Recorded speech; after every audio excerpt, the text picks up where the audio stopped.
Hello, ladies and gentlemen. Hello, we are back. Yeah, at long last. But yeah, we are finally back on the airwaves. It's good to be back, isn't it? It definitely is. I have missed this. Yeah, it is. It's really good to be back. Yeah, hang on. I'm really quiet. Bear with me just a sec. Yeah, that's a little better. Hey.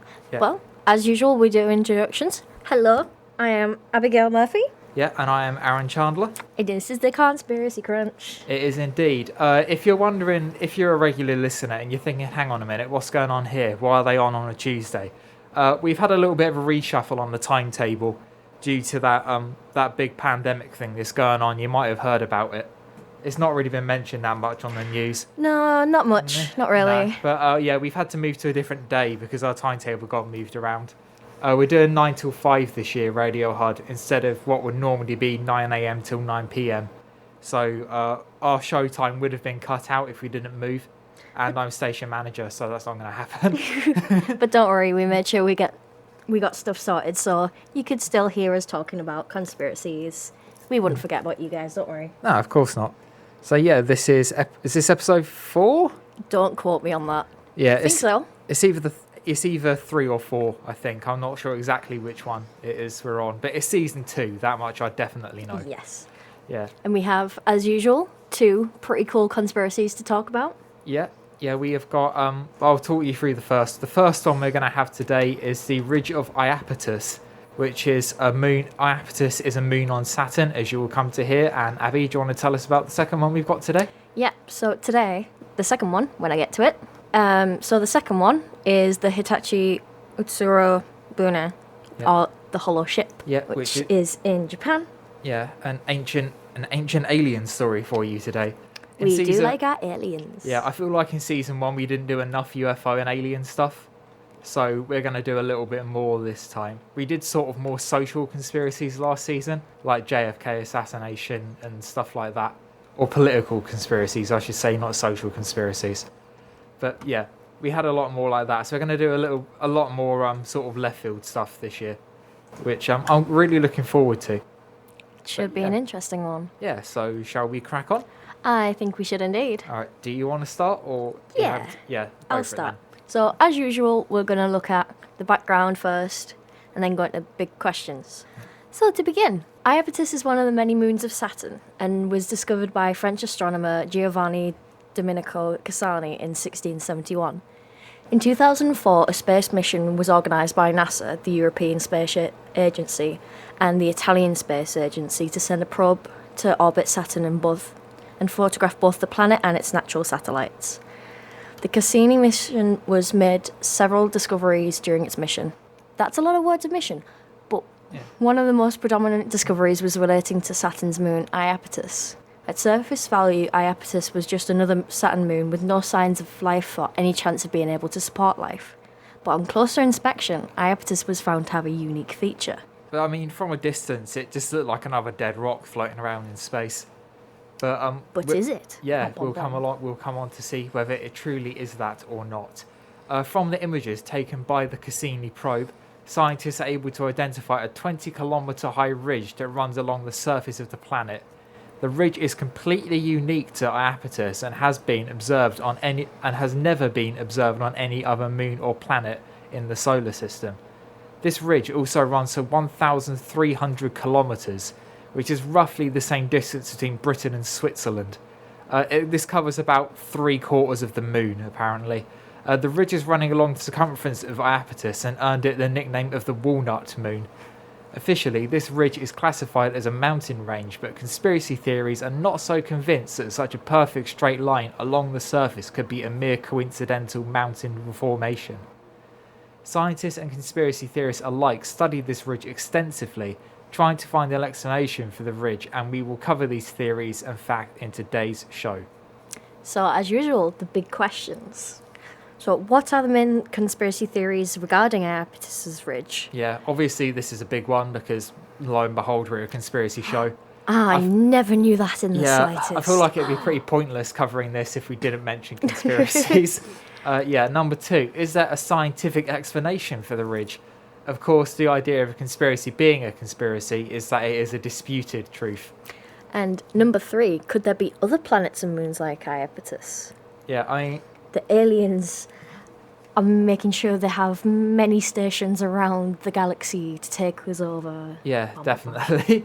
But yeah, I mean, you think about sort of getting a bit ahead for number 3. We're going to come on to it more later, but you think like the incredible size of the universe. It's like, yeah, there's got to be more than one planet like it out there, surely. Surely, there should Yeah. be. Yeah, because there's just so much going on out there. But yeah, do you want to kick off the conspiracy theory section? Yeah, why not? Okay. So, as always for our space-focused episodes, the conspiracy theories concerning Iapetus are pretty wild. Yeah, We have there's had some crazy yeah, ones on the There's show. some crazy ones in this. You'll love it. So, one thing that scientists and conspiracy theorists seem to agree on with Iapetus is that it did not form in the same way as other natural satellites orbiting Saturn. There is clear evidence to suggest that moons such as Rhea and Titan formed in different ways to Iapetus. For example, Iapetus is the largest body in the solar system not to abide by the rules of hydrostatic equilibrium. Hydrostatic equilibrium is extremely complicated, but obviously we will do our best to explain it. Yeah, We're I not mean, exactly scientists yeah. here, but we'll give it a bash. So basically, when a body of fluid is at rest or at a constant flow over time, that is when it has hydrostatic equilibrium. This is observed on moons like Titan with its liquid lakes of methane, and on Earth with streams and flow of water. If there was fluid on Iapetus, it would not follow these rules because the flow of the fluid would not be encountered by the surface gravity and other forces. The gravity on Iapetus is known to be strong because of the formation of the ridge, according to scientists. So fluid on the surface would constantly be disrupted by the strain of gravity on it. But this is where the similarities between science and conspiracy end. Yeah, so that's obviously a big sciencey chunk there. We try and we've got the scientific theories coming up in a bit, but we try and break up the science on the show a bit because otherwise it gets a bit dense and a bit overwhelming. Yeah, but yeah, there's the first sciencey bit. Basically, it is formed in a really unique way as far as moons are concerned, and that is sort of where the birth of the conspiracy came from. But we're going to talk about one of those conspiracies now. The most commonly mentioned conspiracy theory concerning Iapetus sounds like something straight out of Star Wars. Conspiracy theorists believe that the ridge is evidence that the moon was originally two large semi-sphere-shaped objects that were welded together. In other words, Iapetus is an artificially made satellite disguised as a moon. Conspiracy theorists are also quick to I'll start that sentence again. Conspiracy theorists are also quick to notice a large hexagonal... You are not doing well. Hexagonal. That's the one. Yeah, a hexagonal crater on the surface of the moon, which gives it the same features as the Death Star from Star Wars. We do have a picture up on our notes here, Yeah, and I'll tell put you it what, it does look a lot like the Death Star. It does. I mean, I'll put the picture in the YouTube upload, but obviously you can't see it right now. Yeah, you guys can't, but we can, and that is pretty similar. Yeah. Not gonna lie. Yeah, it's sort of... Yeah, it's eerily similar, isn't it? Yeah, You can we'll make see sure why it's you called guys the- can see it yeah. in a bit. Yeah, you can see why it's called the Walnut Moon as well, can't you? Oh yeah. Yeah. So, spawning from this comparison is the conspiracy theory that Iapetus was created by an ancient alien race and disguised as a moon so they could either keep an eye on Earth or use it as a weapon if they ever needed to. Still sounding like the Death Star. Yeah. There is also a video showing a 16-mile-long cigar-shaped structure on the surface of the moon inside one of the craters. According to the uploader, the structure has rarely been mentioned or acknowledged. On top of this as well, Iapetus is also called the yin-yang moon because of its extreme differences in surface colour. At the poles of the planet, it is icy white, whereas the rest of the planet is darker brownish red colour. Yeah, I mean, the differences in colours isn't too unnatural, to be honest. I mean, it's unnatural for a planet that doesn't have an atmosphere, or a moon without an atmosphere, pardon me. But yeah, like on Earth, we've got extreme differences. Like the desert, like the Sahara Desert is in by no way similar to the Antarctic, for example. I mean, technically they're both deserts, but that's pretty much where it ends. Yeah, but like again, you get the different colours and contrasts on Earth, but that's because we have an atmosphere. Iapetus doesn't, which is what makes that quite unusual. It's very unusual. Yeah, but we're going to talk about a couple of the scientific theories now. There are three main scientific theories which will explain how Iapetus ended up the way with its large ridge. First of all, it's worth mentioning that the ridge runs exactly along the equator of the moon, which fuels the fire for at least two of the scientific theories we're about to mention. It's worth mentioning that we know of the ridge runs along the equator. Yeah. Because we can, the Cassini probe can map like the magnetic fields and the pull on the planet, and it seems like the equator would be around there, judging by what Cassini has fed back to us. But yeah, that we know of, it's on the equator. So, first of all, there is an explanation for the huge difference in surface colour. Iapetus, much like our own moon, is locked in orbit. This means that it doesn't have its own axis of rotation, so the same side of the moon constantly faces the planet that it orbits. Because of this, the natural radiation leaving Saturn has made the side facing the planet warmer, which has melted away the thin icy surface layer and left this brownish-red bedrock on show. However, the following quote straight from the NASA website paints a different picture with the following theory. And to quote, Iapetus may be sweeping up particles from the more distant dark moon, Phoebe. If that is the darkening mechanism, it should be steadily renewing the dark surface because every few fresh bright craters are detected with the dark terrain. Yeah, so you've got a very sort of plausible explanation there of what it's like. My favourite part about that section there is like the names of Saturn's moons. You've got like really cool names like Titan, Iapetus, and then Phoebe. Phoebe. just like the little sister of all the planets. Sorry, just readjusting my face mask quickly. If this was the Schuyler sisters, Phoebe would be Peggy. A Hamilton reference there for everyone listening. One had to be fit in somewhere. Oh yeah, definitely. The ridge itself has been identified to be almost as old as the moon itself due to the heavy cratering and impact marks on it. One group of scientists suggests that this is formed because of convective activity in the moon's early years. This would explain why the ridge runs exactly along the equator that we know of, and would also help to explain why Iapetus does not have hydrostatic equilibrium. That's a lot of long words there, sorry about that. The theory suggests that the high gravitational pull of Saturn causes huge tidal forces, which morph the surface of the moon as heat is generated beneath the crust through gravitational friction. So, the second scientific theory suggests that Iapetus may have drifted through a ring of Saturn billions of years ago and effectively consumed it. Ooh. Sorry. The moon's gravitational force would have been enough to slowly collect the dust and rock particles that make up Saturn's moon, which is then settled along the equator, forming this ridge over the course of millions of years. Yeah, there is another moon of Saturn that is quite small. It's so small that it's actually inside the gap between two of its rings, and it's got just enough gravity to pull like the faintest of dust out of both of those rings, and it's got a very fine coating of dust on the outside of it, which gives the illusion it is completely smooth, which I think is really fascinating. Like Saturn is an absolutely fascinating planet. It is. Yeah, it's like Saturn doesn't actually have a solid surface. It's a gas planet. It's not a rock planet like Earth or Mars. It's a gas planet. If you went to land on Saturn, you would just fly straight through it. Well, you wouldn't. You'd get broken up by the increasing density of the air and the particles, and eventually the liquid core would kill you. But yeah, ignoring that. Yeah, my favourite fact about Saturn, did you know if you had a body of water big enough to put Saturn on, it would float? Oh, I did not know that. That's actually pretty cool. Yeah, it's really interesting, isn't it? But yeah. Anyway, we digress.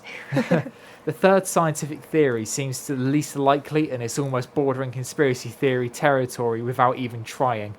According to some scientists, an asteroid may have smashed into Iapetus billions of years ago, which caused the moon to fly apart, but the force and mutual gravity between the parts of the moon forced it to pull back together, with the ridge being evidence of the two halves being slammed back together with immense force. I mean, that would be pretty cool. Yeah, it's cool. I mean, it's unlikely. Unlikely, but... Yeah, it's sort of like... It's the equivalent of getting two rocks and smashing them together and expecting it to make one. It just wouldn't happen. Cough, Earth. Yeah, all right. But... And we'll carry on. Yeah. But the mystery of Iapetus is supposedly being solved, and it isn't as interesting as an alien Death Star or a planetary sandwich caused by an asteroid impact. In fact, it turns out that theory number 2 is probably the closest to the truth. Earlier on we said that Iapetus was unique with its ridge feature, but this isn't actually true. There are in fact 2 other moons orbiting Saturn which exhibit similar qualities. The first is the almost saucer-shaped Atlas, which is made up almost entirely of its equatorial ridge. Even though this moon is only 15 kilometers in diameter, it shows that the ridge is in fact not one of occurrence. Pan is the second moon of Saturn that has similar equatorial ridge and looks almost like a UFO thanks to its predominant ridge. Scientists know for a fact that the ridges of Pan and Atlas were formed by gathering material from the rings of Saturn thanks to their gravitational pull. These materials then settled along the equator and slowly solidified, forming these ridges. Yeah, again, it's if you didn't know, Saturn has a lot of moons. It does. And Saturn's actually really interesting as a planet because we can learn so much from it about like how planets are made structurally. And like everything on Saturn is mind blowing. Like we said, it doesn't have a solid surface. It's got much like Earth. It still has a liquid core though. And then like it would float if you put it on water, which I find baffling. But and it turns out Saturn has 82 moons. 82? 53 of these are confirmed and named, and another 29 are awaiting confirmation of discovery and official naming. Huh. Well, there you go. The more you know. Yeah, 82. I wonder if they'll give them all names like Phoebe. Oh, yes. That would be brilliant. Yeah. I hope they call one Dave or something like that. I just like sort of giving pets human names. Just give the Dave. planets like really human names. Ah, yes. It's this like moon shall be called Bob. Titan, Atlas, Iapetus, and Gary. Yes. It's like, okay. Anyway, we've gone off topic here. Just a little bit. Yeah. Oh, well. However, this theory is still not fully explained as Iapetus orbits Saturn from much further away than Atlas and Pan. So Iapetus orbits Saturn from roughly 2.2 million miles, which is 3.5 million kilometers away, whereas Atlas orbits from 86,000 miles or 139,000 kilometers, and Pan orbits from 134,000 kilometers. Because of this, there is no way that Iapetus would be able to bring material out of the rings of Saturn from so far away to the same effect that the much closer Atlas and Pan have. This could be down to Iapetus perhaps drifting away from Saturn slowly over the course of millions, perhaps even billions of years. Or maybe there used to be a much wider ring surrounding Saturn which was consumed by Iapetus entirely. In truth, we really do not know. However, it's definitely a Death Star. That wasn't the angle I was going to go for. Dun, dun, dun. Yeah, I feel like the Death Star thing is it's a good sign of imagination, I think. Yeah. Yeah, obviously I don't think it is a genuine death-destroying planet, but why are you looking at me like boring. that? You've got to have a little imagination, Aaron. Yeah, well, when we see conspiracy theories, imagination. When we see a bright laser beam hurtling across the solar system to destroy the planet, I will stand corrected. And I will say I told you so. But until then. Until then. Yeah, until then, I'm just going to go with the scientists on this one. Oh. Yeah, it's I don't know, but like they said, it doesn't fully explain. That second theory doesn't fully explain, and obviously landing on something the size of Iapetus that's so far away is so difficult. The only way we could really know for sure is if we actually landed on it, but Iapetus isn't actually that big. It's 20 kilometers, well, it's about 25-30 kilometers in circumference, so it's tiny. Yeah, it is, to be fair. Yeah, and like the amount of struggle it took the USSR to try and land on the moon and fail repeatedly sort of shows how difficult it is to land on a bigger body that is much closer, like significantly closer. I know that was 50 years ago now. Technology's changed, you never know. Yeah. We might discover, we might have a final end to this conspiracy, but until then... Yeah, we don't know. We don't know. On the topic of space exploration, though, just a little quick side note. The Apollo 11 spacecraft, Sputnik 1, the first satellite to go into space, launched by the USSR, do you know it had 1 watt of power? 1? 1. That's insane. Yeah, like the low brown microwaves have like 600 watts of power. So the microwaves that you can get in the supermarket dead cheap are 600 times more powerful than Earth's first artificial satellite. I say we do a science experiment And launch a fling the microwave into space. Yes, I'm up for that. Yeah, I would be up for that. New But conspiracy. Microwaves are the new way to get to the moon. microwaves are satellites. That is our new conspiracy. Yes. Yeah, when a satellite crashes, they just take it apart and turn it into microwaves. You're not supposed to tell people that. Oh yeah, sorry, my mistake. We'll get censored. But we finished that bit quite early, haven't we? We did. Yeah, I mean, we've got all the references at the bottom. We will put them on the YouTube video for you. There's a lot of references. There is a lot of references. I put more effort into this than I do my uni essays, to be honest. Nice. Yeah. Procrastination, well done. Yes. But Right. should we move on to part 2? We shall indeed. Alright. Do you want to start this one? Yeah, I'll start this one. So this is the Hitachi Utsuro Bune, aka the Hollow Ship. So here's the background. Throughout human history, there have been several reports and stories of encounters of what quote-unquote ancient astronauts, or UFOs, from ancient Egypt, ancient China, the Soviet Union, the Maya, Peru, and in today's case, Japan. Several nations and cultures have documented encounters of these alleged otherworldly beings. But one that is almost never acknowledged in the Western world is the story of Japan's Hollow Ship, or the Utsuro Bune. According to Japanese legend, the Hollow Ship was washed upon the shoreline of the Hitachi province on the 22nd of February, 1803. This unknown object was reportedly 5.4 metres in length, and once it had washed ashore, a young woman emerged from the ship carrying a gold box. She was reportedly quite striking in appearance and prevented anyone from touching the gold box she had in her possession. This woman could speak no identifiable language, and after spending a few hours on land, she returned to the ship, which allegedly drifted back out into the ocean, never to be seen again. Is this simply a story of Japanese folklore, or is it an evidence of an early civilization alien encounter? Yeah, it's very interesting. Like, obviously there's a lot of questions arising just from that little bit. My initial thoughts on this is it seems incredibly specific. Like, we know the exact day it happened, the exact place, the exact size. It seems like a lot of very exact things going on there for it to be a completely made up story. But we'll come on to that. Big questions. First of all, what evidence is there that this happened besides what I just said? What do historians and conspiracy theorists think? Yeah, of course we need to mention that, otherwise it kind of defeats the point of the show. Just a little bit. Yeah, have there been similar cases to the Utsuro Bune reported elsewhere in the world, or even maybe in Japan itself? So, first of all, we're going to look at the evidence of the landing.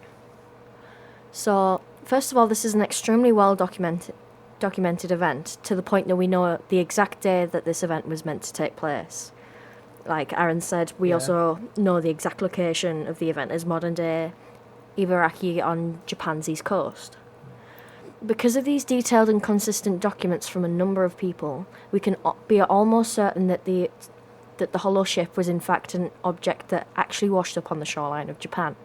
But just because it almost definitely happened, it doesn't guarantee that it was anything supernatural. Yeah, exactly. Like, could have been a misidentification. The case of that. So, like, a lot of the UFO... Well, UFO does stand for unidentified flying objects. Yeah, I mean, technically this wasn't a UFO, it wasn't flying, but... True. Yeah, but there you go. Like, a lot of UFO stories in the modern day or videos online are generally either hoaxes or misidentifications. So, which kind of annoys me, because, like, it doesn't do ufology or the whole cause of aliens any good. If everyone's just pretending and hoaxing stuff for attention, it doesn't help get the legitimate stuff out there. But there you go, people just see YouTube algorithms and money and they go for it. Sad. But yeah, most reports of the vessel report it being a disc shape or circular in nature, with a ridge running the circumference of the vessel ridge. That's a word that's going to come up a lot in today's episode, isn't it? Yeah, it is. Just a little bit. Yeah. This in conjunction with most modern reports of UFO sightings, which generally report seeing metallic windowless discs which can navigate silently. However, the majority of the accounts and reports of the Utsuro Bune don't mention it taking off or flying in any way. It seems that the object drifted to the coast of Japan purely through the power of the waves that carried it. This has split people into two different schools of thought. First of all, historians use this evidence to say that it was in fact not a UFO, and just a strange boat that had drifted to Japan from another nearby nation. Secondly, ufologists and conspiracy theorists suggest that this could be because it was a crashed UFO that had lost power and drifted to Japan either intentionally or by accident. The conclusion of the Utsuro Bune being flightless was made by Dr. Kazao Tanaka of the University of Gifu in 1997. Is that Gifu? I'm not too sure. I think it might be Gifu. A Japanese university in 1997. After he extensively studied the original texts, he concluded that apart from the shape of the vessel, there is no evidence it was technologically advanced craft. But if its purpose was to serve as a boat, why not just the woman out in an actual boat? The shape of the vessel will make it almost impossible to navigate in the open sea, and it can be toppled or steered off course by the waves easily. Like, there was no sails, there were no paddles, there were no rudders. There was no... I mean, obviously, motorboats weren't invented yet, but... You'd have no chance of being able to control that. No, you were completely at the will of the waves then. You had absolutely no control over your direction. And it was such a small craft as well. Like, you could have air holes in it, but if the craft toppled, then the water would seep in and you'd drown. So... But that leads us on to our next theory. So, one other theory about the boat's origins suggests it was in fact a submarine and not a flying craft. So this would make it a lot easier if you can't navigate. If it was a boat, you'd have no chance of navigating, but you'd be able to navigate under the waves. Be a submarine. So, a quote about this theory was highlighted in an online article by Diana Brown for How Stuff Works, where she said the following. The boat obviously wasn't a UFO because it didn't fly, but it could have been a USO, or unidentified submarine object. The most compelling evidence is the ship itself. In the text describing the incident, the men likened the ship to a rice pot or an incense burner. The metal bands and hard glass windows were nothing the fishermen had ever seen before, and the writing on the ship had been compared to similar alien symbols found around the hulls of crafts from Roswell, New Mexico, and the Rendlesham Forest incident. Yeah, we will do the Rendlesham Forest incident later in the series, by the way. Ooh. Yeah, that is coming up. I've not written the script for it yet, which is why we've not done it yet, but it is coming up. Should we do Roswell? Yeah. It's a bit... I sort of feel like it's been said... I'm not sure there's anything new you can add to that discussion, but it would be interesting to look at, wouldn't it? It would be. Yeah. But, anyway. Yeah, Rendlesham Forest incident, definitely. But, yeah. Sort of what we can take from all of that is, like I said, it's not really a UFO because it couldn't fly. Or at least there's no evidence to suggest it could fly. But, yeah. Facts about the woman in question. We've talked a lot about the craft so far and where and when. But now we're going to talk about the actual woman who was allegedly in control of the craft, or inside it at least. A lot of people seem to focus on the information regarding itself in this story, and usually wash straight over the information concerning the woman who was actually in the craft. According to the story, she had a striking appearance, spoke no recognisable language, and carried a gold box. One theory put forward by a skeptical article from avclub.com suggests that she may merely have been the first white person the villagers had seen. However, this is really unlikely. If the Utsuro Bune had been spotted 200 years earlier, then this is a possible conclusion. But Japan had been trading with the West, specifically the Netherlands, since 1609, so the chances are the fishermen could have seen European person before. So yeah, this is in 1803, remember, so it's like almost 200 years after Japan had opened up to the Western world. So, further speculation about the language suggests that this woman could have been a Russian exile. This story is fueled by the fact that she spoke no identifiable language, and the inside of her ship was also encrypted with strange lettering and symbols. For a remote Japanese fishing village in an area where Japan and Russia had little contact with one another, it is possible that the unknown language and lettering could have simply been Russian. However, This theory is shot down, but apparently some fishermen actually copied the lettering and glyphs on the side of the ship, and they look nothing like Russian. For starters, the symbols were written vertically, whereas Russian is written horizontally. Yeah, we've got a picture of the symbols that the fishermen copied out. That is here. Definitely not Russian. Yeah, it's absolutely not Russian. You've just got like we'll put it in the actual YouTube video, but you've got a sort of like a triangle with a little circle on the side, and like it's just a circle is one of them. That's definitely not a Russian letter. An O, I suppose, maybe. But yeah, I find it really unlikely that she came from Russia. We're going to talk about that a little bit more now. One final point that is raised in favour of her being Russian is the gold box. Given its size, discretion, a warning here, this is quite graphic again. Aww. Okay, that's not too bad. Yeah, it's not too bad. Yeah, given its size and the fact she would not allow anyone to touch it, that has caused some people to think that she had fled Russia after killing her princely... I'll start that sentence again. Yes. Given its size and the fact she would not allow anyone to touch it, this has caused some people to think that she fled Russia after killing her princely husband and the box contained his head. Grim. Yeah. Brilliant. Yeah, but this seems like a case of clutching straws, as there is very little evidence to support this. For starters, Russian royalty was based in St. Petersburg in 1803, which is right on the other side of Russia, some 10,000 plus kilometers away.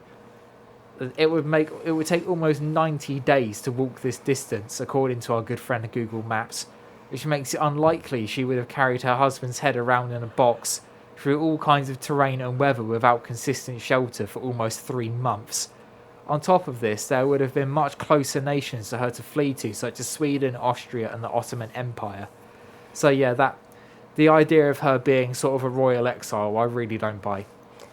And the final nail in the coffin for this theory. The nail in the coffin. The nail in the coffin. Don't choke on that. The final nail in the coffin for this theory is the fact there is no record of a member of the Russian royal family being murdered in 1802 or 1803. Emperor Paul I of the Russian Empire was assassinated in 1801, but this assassination was endorsed by his son and successor, Alexander I of Russia, who then acquitted the soldiers responsible for the assassination, meaning if this woman was involved in the assassination, then she would have no reason to flee the country. Another theory is that she was from a noble family herself and was exiled for having an affair with a peasant, which is much more likely than the Russian royalty theory, but still quite a stretch. If she was an exile, why would the noble family have given her such an unusual and well-decorated boat to be cast out in? And also, why would they have allowed her to take the gold box and whatever its contents was? Yeah, it's worth mentioning that still to this day, we do not know what was in the gold box.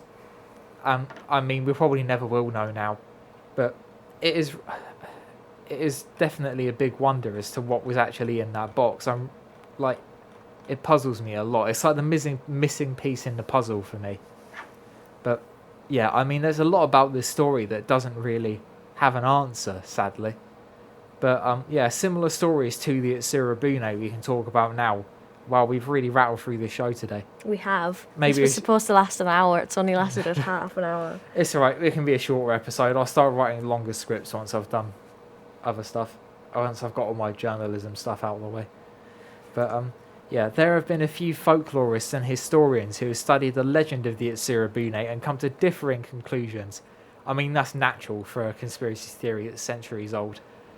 Of course, not everyone's going to agree on everything, because like I said earlier, then it's not a conspiracy. But, where some dismiss it as misidentity and nothing out of the ordinary, others genuinely believe it was a true story and an actual event. One specific folklorist who is worth mentioning is Yanagita Kaneo, who has made interesting... how do I pronounce that name and then get the word interesting wrong? I don't know. Okay. Okay, so Yanagita Kaneo has made interesting statements concerning the Utsuro Bune in the past. The Hitachi Utsuro Bune is in fact just one example of hollow ships washing up on Japanese shores. There have been accounts across the entire nation of similar encounters, but none have been documented as extensively as the Hitachi Utsuro Bune. Kaneo concluded that the other hollow ship stories are merely folklore with no evidence to support them. But when talking about the Hitachi Utsuro Bune, Kaneo said, and I quote, "I feel it was probably based on something that really happened." Again, he's not saying it was a UFO, he's just acknowledging the fact that it did indeed happen. Just like the similar argument, like Jesus Christ definitely did exist, but whether he was the Son of God, that's up for your own interpretation. Yeah. Yeah. But yeah, that's the Utsuro Bune. Personally, I think that's a really underrated conspiracy theory. It is. It's pretty cool. Yeah. It's like, if you saw something like that, like yourself in real life, you'd be like, wait, what? Yeah. What is this? Yeah, So because of course it's going to spark up a few conspiracies. yeah, because there's no definitive answer as well. There's no sort of conspiracy that could definitely be right. There's no debunking that's completely, like, that seems plausible. Like, it's not a boat, obviously. Because, like, there's no way of propulsion or controlling your direction. Like I said, there's no sails, there's no rudders, there's no oars. It just wouldn't work as a boat. I mean, to be honest, a woman in it was lucky to get that far in it, let alone actually... Yeah, it's crazy. But Yeah, there's no way of being able to get further if it wasn't something. yeah, and I mean, in comparison to other ancient astronaut stories, this one isn't that long ago. No, Like it's really 1803 not. is, I mean, a little over 200 years ago, which is a long time. But in comparison to other stuff, like we're going to look at like the space door conspiracy in, I think it's Peru or Chile. And there's a lot of stuff in South America that really doesn't get a lot of credit as well. We're going to look at that, and that's like really ancient stuff. And then you've got ancient Egypt as well, which is like tens of thousands of years ago. And the Aztecs and the Maya, which is hundreds of years ago. And then you've got this one, which is quite new. But yeah, it's you sort of get this relates into the do you know a lot about the ancient alien conspiracy or the theory? I don't know a lot. No, it's there's basically you've got it spreads across the entire world. Like India is a huge example of it, because they described one of the Hindu gods as having a flying chariot of fire. Oh. Yeah, which is interesting.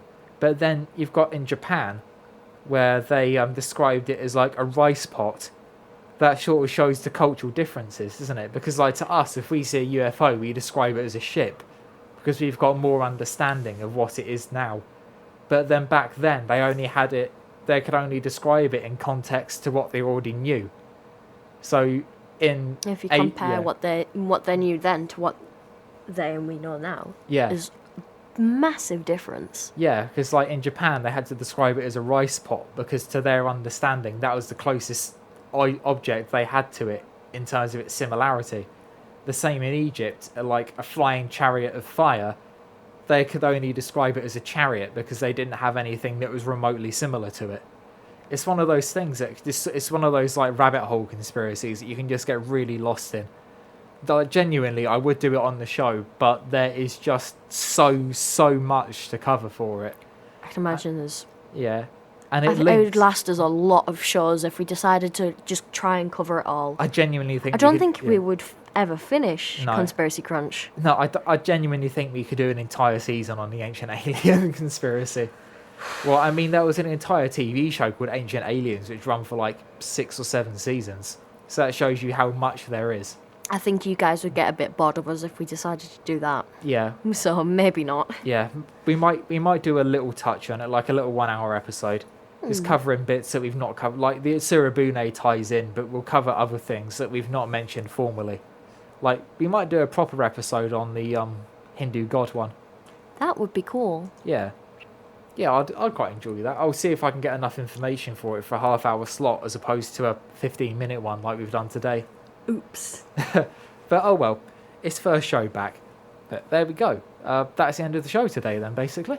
Yeah, sorry it's such a short one, but it was a good one. Yeah. It was short and sweet. Yeah, quality over quantity, as they say. And yeah, once again, we will put we'll put all the references in the YouTube comments for this one, and also the Iapetus moon as well. And we will make sure to include the pictures of the Death Star, because it's definitely a Death Star. Ha ha ha ha. Yeah. Well, yeah, like I said, until we get annihilated by an alien death ray, I'm not going to stand corrected. But until then, that's the day of the end. That is today of the end show. That is the end of today's show. That is the today of the end show. Thank you very Yes. much for listening. Yes, I'm messing up my words today. How the turns have tabled. And I am Abigail Murphy. Yeah, and I'm Aaron Chandler. Bye-bye. Bye.